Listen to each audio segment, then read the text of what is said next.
Hello everyone. Hope you are doing good. All right. So, in the previous lecture, we had seen with introduction and meaning of poverty. साथ ही साथ हमने nature of poverty भी एक portion discuss कर लिया था.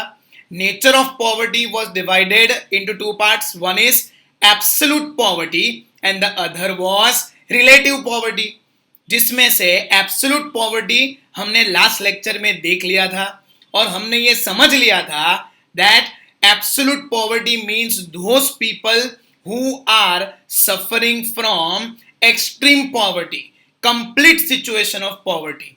Poverty line थी, उसके नीचे जो लोग रहते थे वो पुअर, और उसके ऊपर जो लोग कमाते थे, खर्चा करते थे, they were considered as non poor, which was relevant more for developing countries, क्योंकि वहां पर बेसिक नीड्स लोगों की पूरी होती नहीं है, वो एक समस्या है.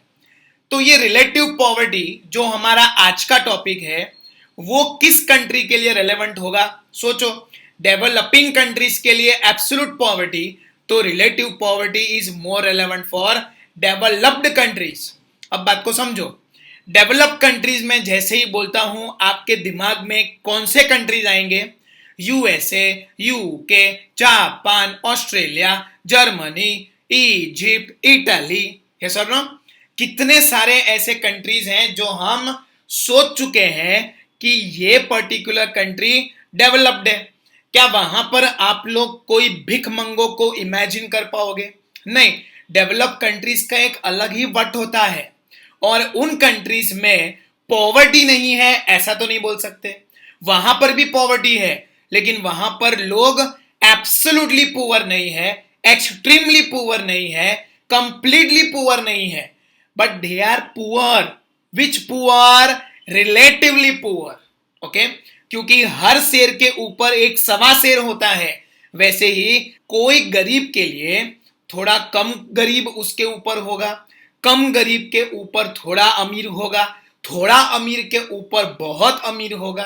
कहीं ना कहीं हम कंपैरिजन करके ये जान चुके हैं कि हमसे ऊपर भी लोग हैं और हमसे नीचे भी लोग हैं.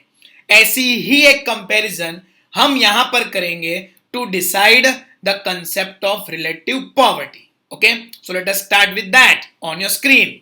इन the concept of relative poverty, income inequality existing in different groups of people living in society is considered. मतलब क्या? अलग अलग ग्रुप्स की जो इनकम है हम इन इनकम को कंपेयर करेंगे. Now the question comes, sir कितने सारे लोग हैं जिनकी अलग अलग इनकम होगी, क्या हम एक एक इंडिविजुअल को कंपेयर करेंगे to decide this concept of relative poverty? The answer is no. हम एक एक इंडिविजुअल की इनकम नहीं चेक करने वाले, लेकिन हम एक क्लास ऑफ पीपल की इनकम दूसरे क्लास ऑफ पीपल की इनकम से कंपेयर तो कर ही सकते हैं. अब वो क्लास का डिवीजन भी कैसे होगा? On the basis of income, जो हम अभी कुछ क्षणों के बाद देखेंगे. ठीक है, फिलहाल आपको इतना समझ लेना है कि रिलेटिव कंसेप्ट ऑफ पॉवर्टी कैसे आता है. हम इनकम इनइक्वालिटी को कंपेयर करके मालूम करेंगे. कंपेयर क्या करना है? अलग अलग level of income of different people is going to be compared to reach the concept of income inequality and to conclude that who are relatively non poor and who are relatively poor. Okay, आगे देखते हैं. Commonly in every economy, income disparity, disparity मतलब inequality, differences in income, okay, is seen. In that case, lower income class is considered relatively poor than the higher income class. अब बात को समझो. आपकी भी कंपैरिजन बहुत सारे लोगों से होती है. कोई आपको सीधा मुंह पे आके ऐसा नहीं बोल देता कि तुम दुनिया के सबसे कमीने व्यक्ति हो, लेकिन दो लोग की कंपैरिजन होगी, उसमें से आपको ऐसा तो बोला होगा ना कि तू पेला करता थोड़ोक વધારે શાણો છે, तू पेला करता थोड़ीक વધારે હોશિયારી मारे છે. होता है कि नहीं होता? कंपैरिजन से ही हम ये कंक्लूजन पे पहुंच जाते हैं कि कौन ज्यादा अच्छा और कौन कम अच्छा। Here we are just comparing one group with the other group. अब जैसे ही दो लोगों की, दो ग्रुप की कंपैरिजन होगी, कोई ज्यादा पैसा कमा रहा होगा, कोई कम पैसा कमा रहा होगा, तो जो कम पैसा कमा रहा है वो एब्सोल्युटली पुअर तो नहीं है, उसकी भी फूड क्लोथिंग शेल्टर तो सेटिस्फाई होती ही है, वो अपने हिसाब से अपने लेवल पे सारी नीड सेटिस्फाई कर रहा है, लेकिन अपने लेवल पे। और दूसरे जो लोग हैं वो थोड़े हाई लेवल पे हैं, so may be these people are getting primary and comforts, a little portion of comforts, okay, but these people are getting entire primary needs, full comfort as well as some portion of luxury. ये वाला income group जो है वो इस income group से relatively poor है। Absolutely poor भले ना हो, लेकिन उसके कंपैरिजन में तो तुम्हारे पास पैसे कम है ना, मतलब you are which poor, relatively poor, okay. और ये कंपैरिजन की बात ही कहां पे आती है? कंपैरिजन हमेशा उन लोगों के बीच में किया जाता है जिनमें थोड़ी बहुत सिमिलैरिटीज हो। अब डेवलप्ड कंट्रीज में ये कंसेप्ट चलेगा क्योंकि वहां पर अमीर उतना भी अमीर नहीं है और गरीब उतना भी गरीब नहीं है। अब यहां पे आप रास्ते के भिखारी को मुकेश अंबानी के साथ कंपेयर नहीं कर सकते। मेरी इनकम किसी फिल्म सेलिब्रिटी जो है उसकी इनकम से कंपेयर नहीं हो सकती। इसीलिए यहां पर कौन सा कंसेप्ट आता है? एब्सोल्युटली पुअर का कंसेप्ट डेवलपिंग कंट्रीज में आता है, जबकि relative poverty is a concept more used in develop countries, क्योंकि वहां पे समस्याएं अलग हैं। वहां पर फूड क्लोथिंग शेल्टर लोग कब के सेटिस्फाई कर चुके हैं, अब उनकी फाइट एक अलग लेवल पे चली गई है।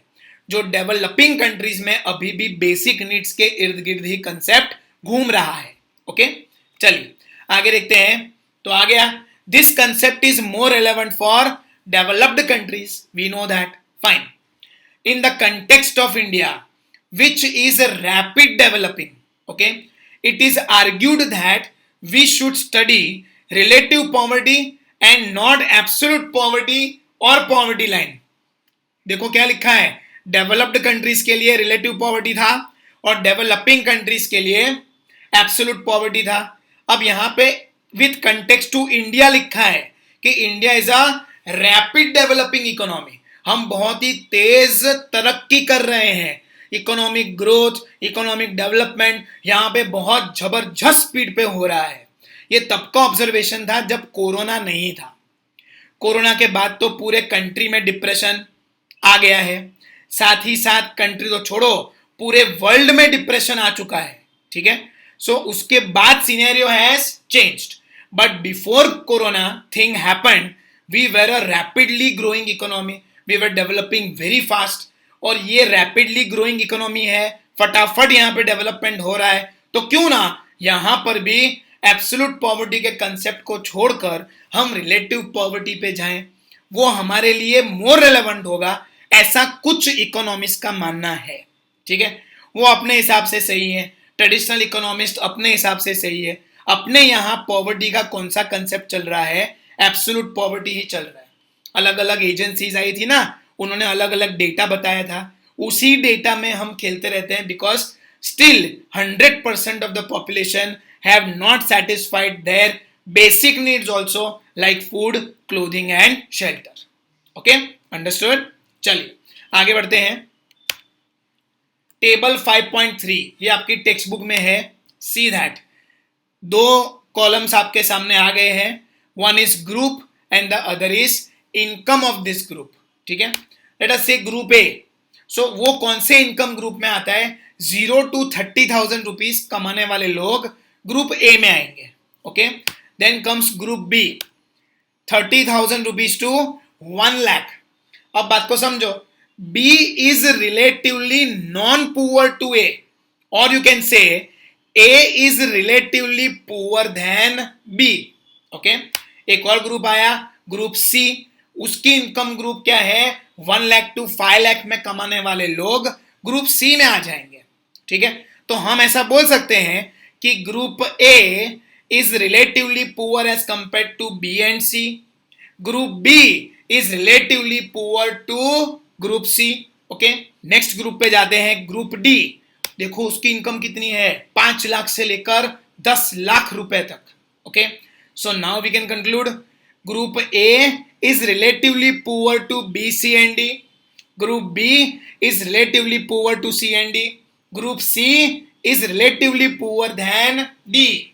और एक और ले लेते हैं ग्रुप E, जिसमें आप लोगों की गिनती होती है, जिसमें आप लोग आते हैं अबाव 10 लाख रुपीस की इनकम सिक्योर करके बैठने वाले लोग। Okay, so now we can say that group A is relatively poor as compared to B, C, D and E. Group B is relatively poor as compared to C, D and E.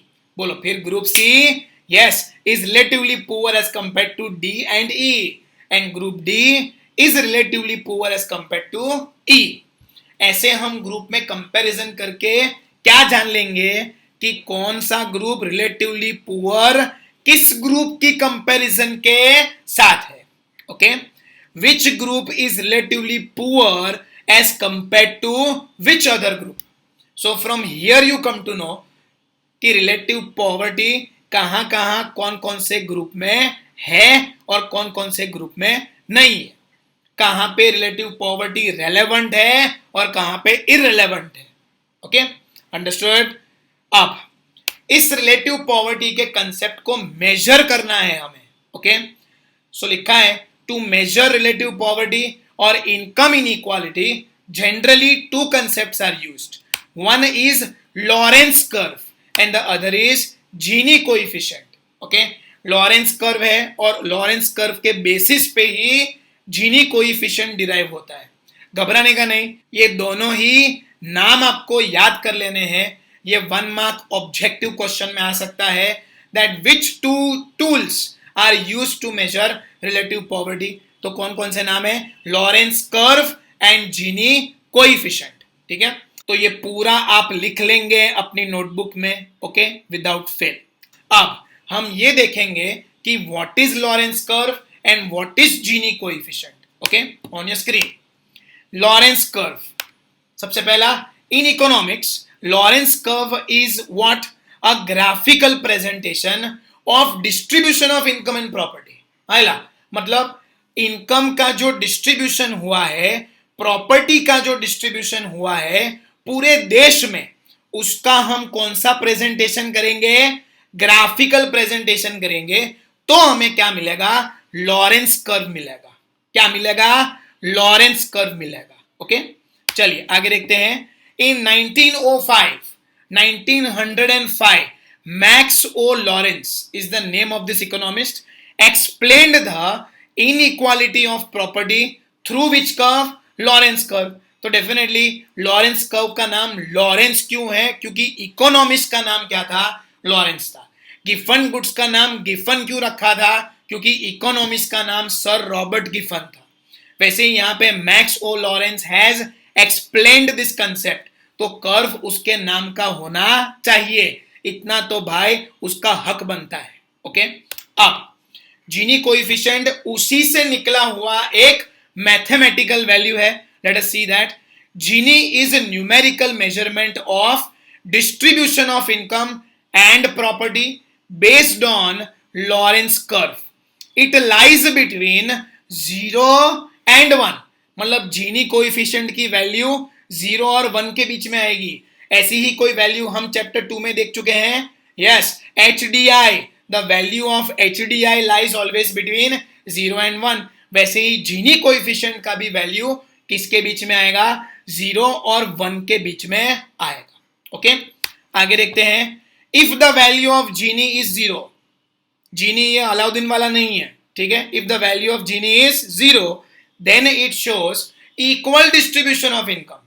बराबर, equal distribution of income दिखाता है अगर जीनी की value क्या है, 0, मतलब all the income and all the property is 100% equally distributed. लेकिन ये सिचुएशन प्रैक्टिकली पॉसिबल नहीं है, because in any nation some people will earn more and some people will earn less. Okay, फिर आगे देखो क्या लिखा है। If value of Gini is 1 then it shows that whole property belongs to one person, मतलब क्या कि सारी इनकम और प्रॉपर्टी कोई एक ही व्यक्ति लेके बैठा है, बाकी लोग के पास कुछ भी नहीं है, तो जीनी की वैल्यू क्या आएगी? 1 आएगी। ये दोनों ही एक्सट्रीम एंड्स हो गए। ओके, जीनी 0 मतलब सबके पास इक्वल इनकम और प्रॉपर्टी है, और 1 आया मतलब किसी एक के पास ही सारी इनकम और सारी प्रॉपर्टी है, किसी और के पास कुछ भी नहीं है। दोनों में से कोई भी पॉसिबल नहीं है practically, because you cannot have equal distribution of income 100% also, and you cannot have unequal distribution of income up to 100%. so value 0 और 1 के बीच में ही आएगा, लेकिन इतना समझ लो कि वैल्यू जितना 1 के नजदीक होगा उतना अनइक्वल डिस्ट्रीब्यूशन ऑफ इनकम आपके देश में है, और वैल्यू जितना 0 से नजदीक होगा उतना इक्वालिटी की तरफ गया है आपका distribution of income. So HDI में क्या था? 1 के नजदीक होना अच्छी बात होती थी, जीनी कोएफिशिएंट में 1 के नजदीक होना बुरी बात है। उसमें जितना आप 0 से करीब होंगे उतना आपकी कंट्री में इक्वल डिस्ट्रीब्यूशन ऑफ इनकम हुआ है। ओके, अब ये लॉरेंस कर्व और जीनी कोएफिशिएंट असल में क्या है, क्या समझाना चाहते हैं, ग्राफिकली इसका क्या प्रेजेंटेशन होता है, वैल्यू ऑफ जीनी कोएफिशिएंट कैसे आती है, ये सारे सवाल आपके दिमाग में अभी उमड़ रहे होंगे। तो उसको सॉल्व करने के लिए आप शांति से, सुकून से ये वीडियो देखेंगे आपकी स्क्रीन पे।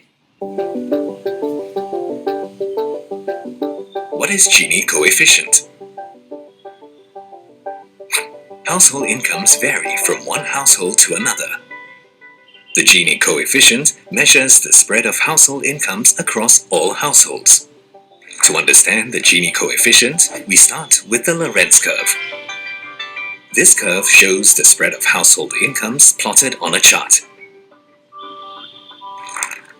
Households are first organized according to their respective household incomes, from the lowest to the highest. A line is drawn through the points where the cumulative proportion of households is plotted against the corresponding cumulative proportion of income. This is the Lorenz curve. If every household has the same income, the Lorenz curve lies along the 45-degree line. This is known as the perfect equality line, where the household incomes of all households are equally distributed.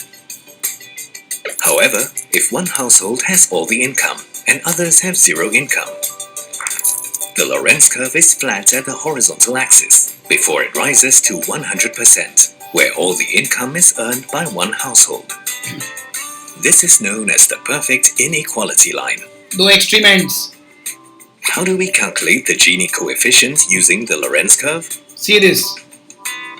Let us call the area between the perfect equality line and the Lorenz curve as area A, and the area under the Lorenz curve as area B.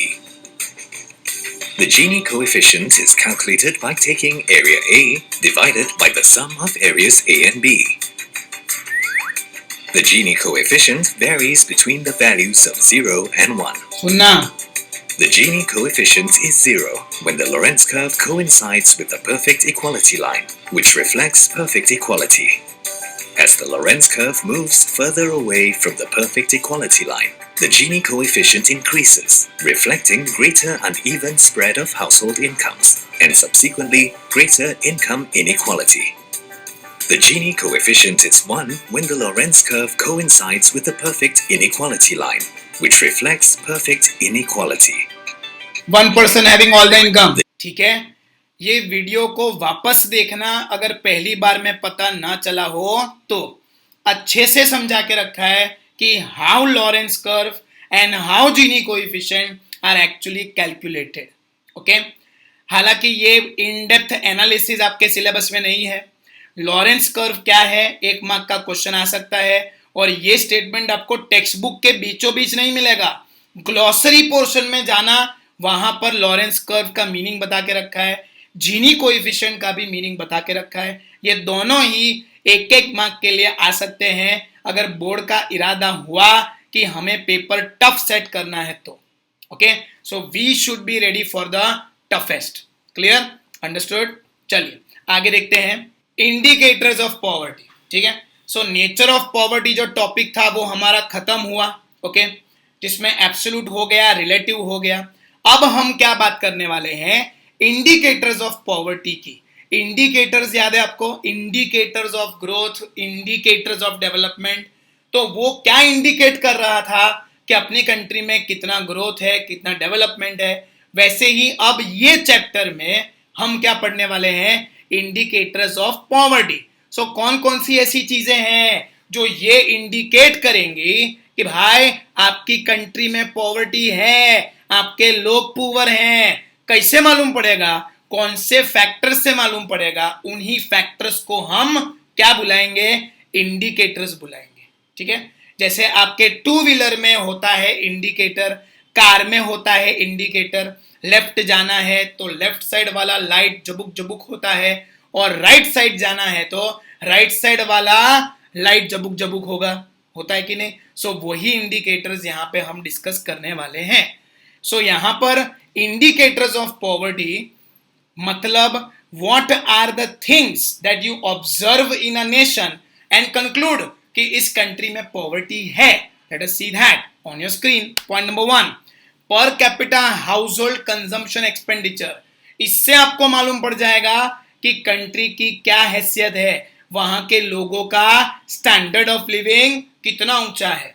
क्योंकि आप लोग standard of living कैसे जज करते हो, based on the expenditure a person does. कोई ज्यादा खर्चा करता है तो बोले ओ हो अमीर इंसान है, कोई कम खर्चा करता है तो बोले नहीं इसके पास तो पैसा ही नहीं है, भिखमंगू होगा, ठीक है। होता है कि नहीं। क्योंकि आजकल हम ये नहीं देखते कि वो कितना कमाते हैं, क्योंकि वो दिखता क्या है, ओके, कि कौन कितना कमाता है। आपको दिखाई क्या देगा, खर्चा जो लोग कर रहे हैं, और हम उस खर्चे से ही ये अनुमान लगा लेते हैं कि जो ज्यादा खर्चा करेगा वो ज्यादा अमीर है, और जो कम खर्चा करेगा वो कम अमीर है। It is not always correct, okay, specially in the Indian society, जहां पे कई लोग दिखावे के लिए भी खर्चा करते हैं और कई लोग दिखाना नहीं चाहते, इसीलिए भी खर्चा कम करते हैं, ओके। चलिए उसमें डिटेल में आगे देखेंगे। सबसे पहला, it reflects the amount of income a family spends on an average on consumption of goods and services. So what a family spends on what, goods and services. लेकिन कौन से गुड्स एंड सर्विसेज आगे आएगा, देखो लिखा है it is calculated at market prices of durable goods.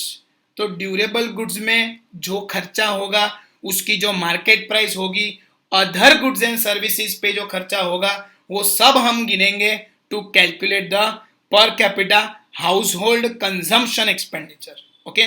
On your screen family आ गई आपके सामने, हमारे दो आइडियल सिचुएशन यही है।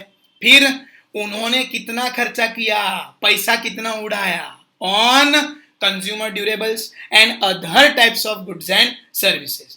मार्केट प्राइस किसकी लेंगे आप, ड्यूरेबल्स की, लेकिन गुड्स एंड सर्विसेज तो जो नॉर्मली लोग कंज्यूम करते हैं उसको हम यहां पर इंक्लूड करेंगे। So what ever a family spends on goods and services on a monthly basis will be calculated, और वो अमाउंट ही क्या होगा आपका, पर capita house hold consumption expenditure. This amount will be calculated either on monthly basis और on yearly basis, okay. चलिए आगे देखते हैं। पर capita consumption expenditure of developing countries is much lower, yes और नो, कितना कम एक्सपेंडिचर है, रोना आ जाता है, as compare to developed countries. क्योंकि डेवलप कंट्रीज बहुत खुश हैं क्योंकि उनका per capita consumption expenditure is very high, तो वो बेचारे डेवलपिंग कंट्रीज पे हंस रहे हैं, ठीक है। बोले हमको क्या फर्क पड़ता है, तुम पीछे रहो हम आगे रहेंगे, तुम कम खर्चा करो हम ज्यादा खर्चा करेंगे, हमारा स्टैंडर्ड ऑफ लिविंग ऊंचा, तुम्हारा स्टैंडर्ड ऑफ लिविंग नीचा। क्लियर। सो ये एक तकलीफ रहती है, ठीक है। सो per capita consumption expenditure of which countries is lower, developing countries will be much lower as compared to developed countries। लेकिन ये तो यहाँ पे स्टेटमेंट में लिखा है, हमें विश्वास ज्यादा कब बैठेगा, जब हम इसके नंबर्स देखेंगे, इसका स्टैटिस्टिक्स हमारे सामने आएगा, okay. So on your screen same point again, पर कैपिटा कंजम्पशन एक्सपेंडिचर, इसको वापस मत लिखना जब नोट्स बना रहे हो तब, ठीक है। वापस शुरू कहां से होगा, यहां से, ओके। एक टेबल आएगा और हर टेबल के लिए एक टेक्निक है लर्न करने की। तो ये देखो क्या लिखा है, you and you, you and you, जो बधानी पर कैपिटा इनकम। अच्छा, अपना पॉइंट कौन सा है, per capita consumption expenditure, per capita आ गया एक्सपेंडिचर, पर कैपिटा एक्सपेंडिचर कब होगा, जब होगी अपनी पर कैपिटा इनकम। और ये पर कैपिटा इनकम कौन देख रहा है, कौन जोवे छे आ per capita income, U and U, समझे। तुम्हारे साथ कोई और भी है, ओके, जिसको आना है वो आ सकता है। सो यू एंड यू, जो बधानी per capita income. So countries आ गए आपके सामने आ गया per capita house hold expenditure per annum, again in US dollars at 2005 prices, but for which year, 2014।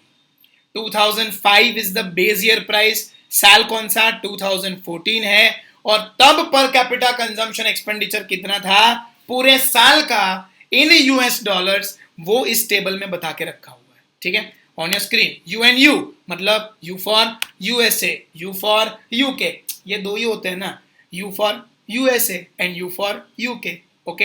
You for Uruguay ऐसा कभी हम बोलते नहीं है, ओके। चलिए फिर आगे, J for Japan, P for Pakistan, C for China, and I for India.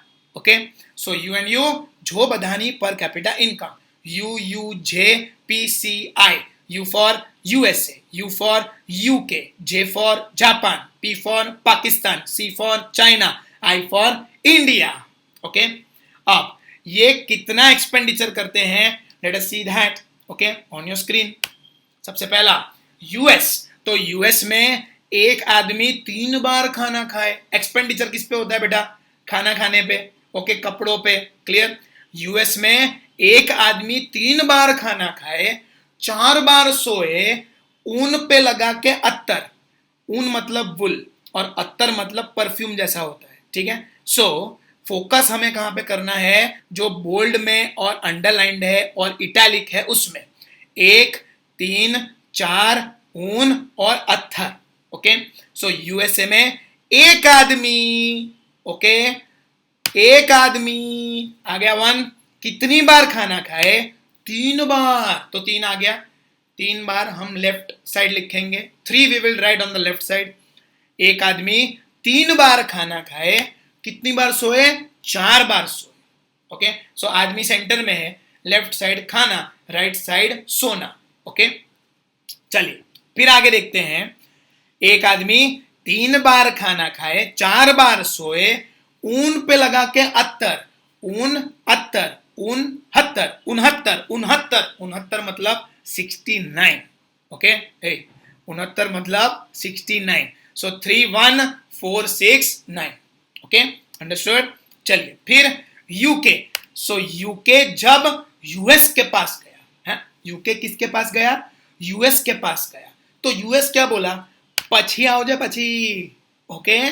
केम, मगजनो अट्ठो छेतु अट्ठो, दिमाग का क्या करता है तू हर बार, अट्ठा करता है। तो यूके जब यूएस के पास गया तो यूएस बोला પછી આવજે, मगजनो अट्ठो छेतु अट्ठो। तो फोकस किस पे करने का बेटा, बोल्ड, इटैलिक और अंडरलाइन, પછી है ना, પછી પછી 25 25, ओके।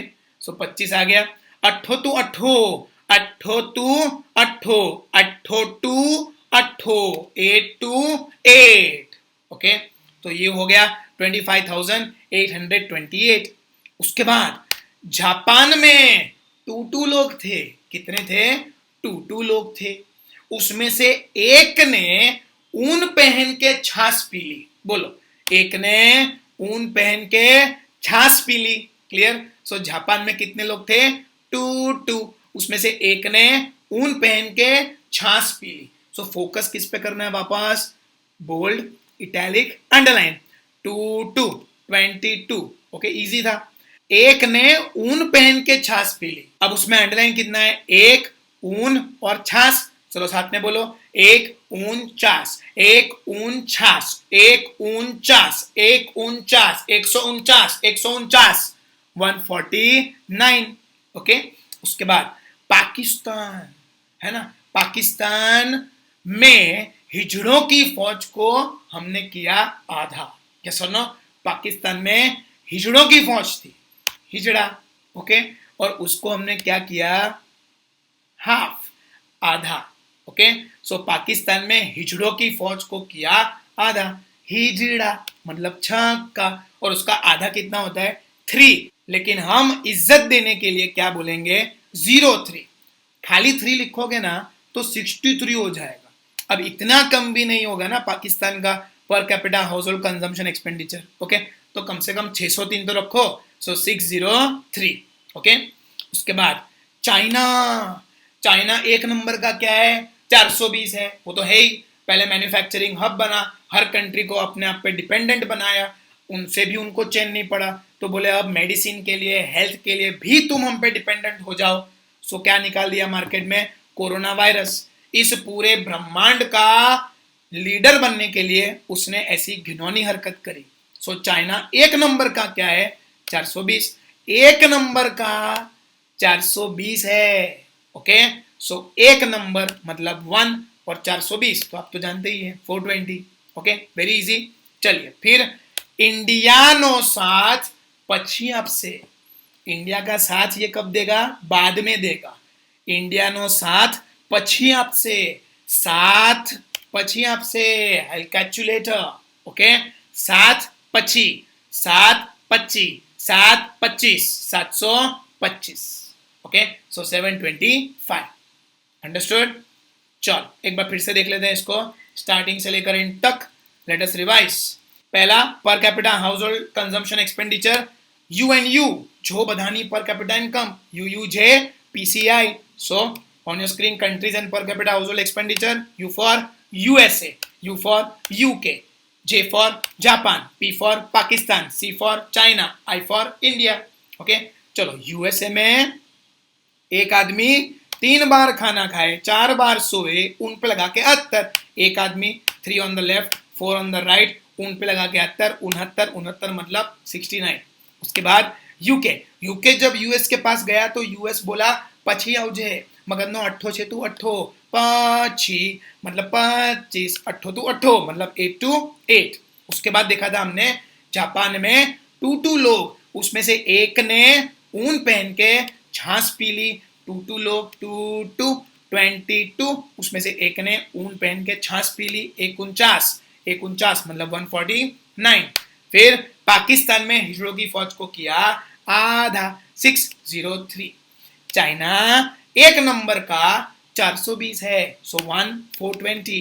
ओके, उसके बाद इंडियानो 7 पची आपसे, सो इंडिया 7 पची, 7 25, 725। Okay, understood. तो ये टेबल आपको ऐसे ही लर्न करना है, टेक्निक्स आप लोग लिख लेंगे, कीवर्ड्स अंडरलाइन करेंगे, ताकि हमारा एग्जाम के टाइम पे फोकस खाली कीवर्ड्स पे होना चाहिए। और ये डेटा को आपको बार बार रिवाइज करना पड़ेगा, तब जाके ये स्टोरी के मेन वर्ड्स आपके दिमाग में बैठेंगे और एग्जाम के पहले आप उसको रिकलेक्ट कर पाओगे। Okay, understood. सो ये लिख लेंगे और फिर बस आज के लिए इतना ही। Okay, bye.